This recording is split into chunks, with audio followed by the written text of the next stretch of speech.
Driven Alpha. Right, today's task is to start tearing down the front suspension from the project car. As you can see, it's got a fair bit of surface rust on it, dirt and grease and gunk from previous use, and doesn't look like it's really been looked at or serviced that we can see. Some of the things that we're going to do today is we're going to break the actual wishbone section, split that apart. You'll notice that there are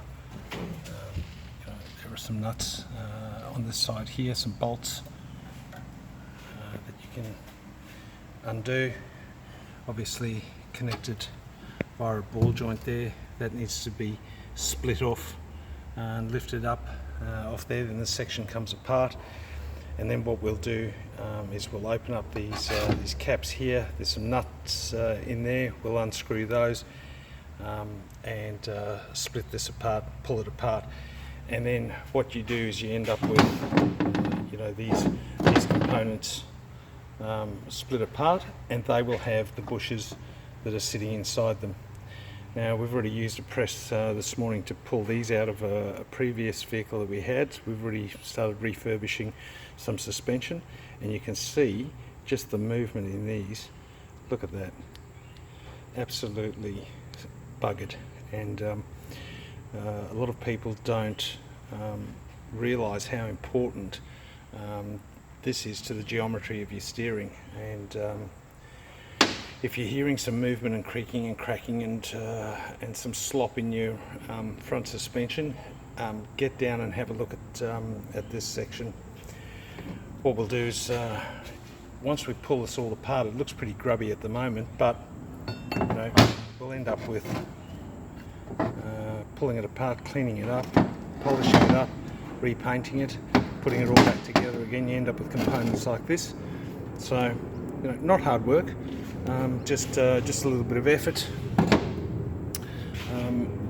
and a little bit of paint. If you've got the money, I would suggest that you powder coat these components.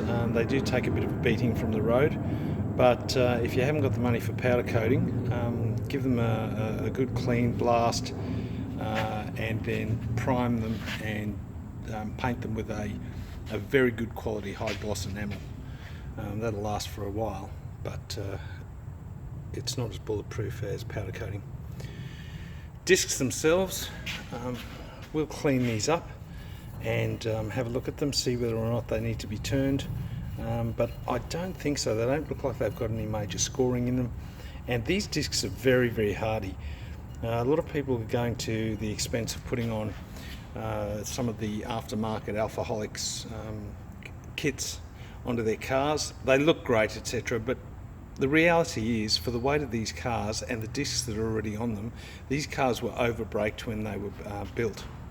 So unless you're doing some serious racing, or unless of course you just like the look of it, and you put some more open style wheels on to show off the brakes, my advice is, if you're restoring your car, clean up the brakes that are on there, service them, and they work well. I've got them on my daily driver, and I drive that hard up through some mountain passes with some friends, and those brakes are fantastic. So don't be shy to clean up your own project car's brakes and reuse them. So we'll split that. Here's the little idler box. You can just see the amount of surface corrosion that's occurred over the years. Looks awful, but once you solder blast it and polish it up, they come up really nicely. And this one's feeling a little tight, so I have a feeling that this probably, look at that, that's the grease in there. It's well greased, but I dare say this hasn't been opened up in a long time. This is another area that you should watch. If the bushes in here get worn, you start to get slop in your steering rack, and if your car's starting to wander, or you're starting to get some weird sort of responses out of the steering, have a look at your idler as well, and you can get rebuild kits as well for those. This one actually feels pretty good, but we'll pull it apart, clean it up, look inside, and re-grease it. So these, just while I'm here, when we've pulled these apart in the past, we've looked at them and we've thought, they don't look too bad, pretty good condition, we can clean those up. My view is replace them, especially the bushing. That's what you need to replace. They may look okay, but these dry out, they go hard, they crack, and you're not getting the right level of performance out of your steering that you should. So, you know, from our perspective, we'll probably go new and replace those. While we're here, we'll pull this apart, look at the front wheel bearing, pull it out, clean it, replace it if necessary. Probably not necessary, it seems to be turning okay, and then we'll repack it with grease, etc., tighten it up. So look, you know, these are, once again, small jobs that you can undertake yourself. Great if you've got some workspace and you've got some of the right tools.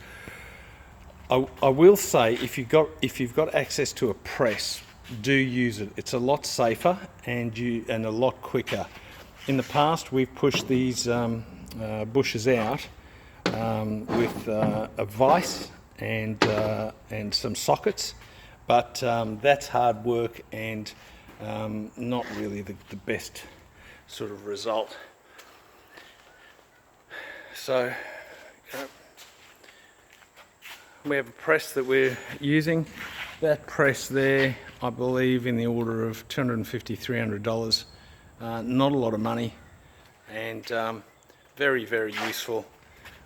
We keep a lot of our old bearings and components out of diffs, etc. And you can see we use these to help when we're pushing bushes out, etc. and you need some space. So don't throw away some of your bearings. You can still use those in your press. Anyway, so for us today,